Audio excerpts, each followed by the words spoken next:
গলতে থাকা সাদা মোম, আর সেই মোমেই যোগ হয় সলতে। এরপর ধীরে ধীরে ঢালা হয় ছাঁচে।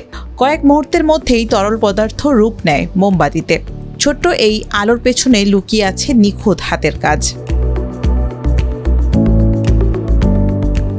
গরম মোম ঠান্ডা হলে তা কেটে নেওয়া হয় নির্দিষ্ট আকারে, যত্ন করে করা হয় প্যাকেট।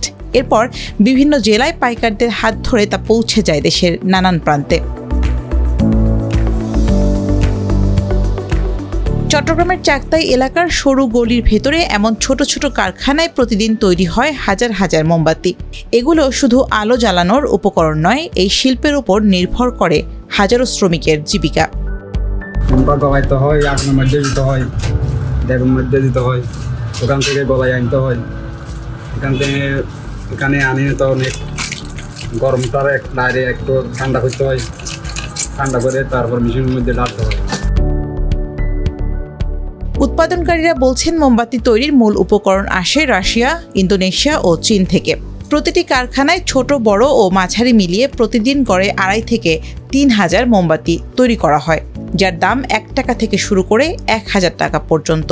লোডশেডিং ও উৎসবের সময় চাহিদা বাড়ে কয়েক গুণ। তখন এসব কারখানাগুলোতে শুরু হয় বাড়তি ব্যস্ততা।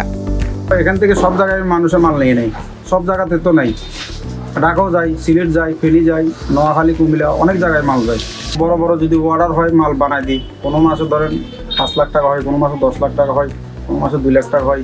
মোমটা আসে আসলে বাইরের থেকে, বিদেশ থেকে আসে, ইন্দোনেশিয়ার থেকে আসে, রাশিয়ার থেকে আসে, চায়নার থেকে আসে। আর বড় বড় ব্যবসায়ীরা ইম্পোর্টাররা মালটা আনে, ওখান থেকে আমরা 1 টন 2 টন নিয়ে আমরা মালটা গলায় বানাই বিক্রি মার্কেটে সাপ্লাই করি।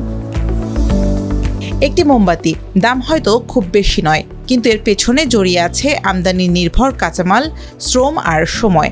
অন্ধকারে আলো জ্বালানোর পাশাপাশি এই শিল্পই জ্বালিয়ে রাখছে হাজারো মানুষের জীবিকার প্রদীপ।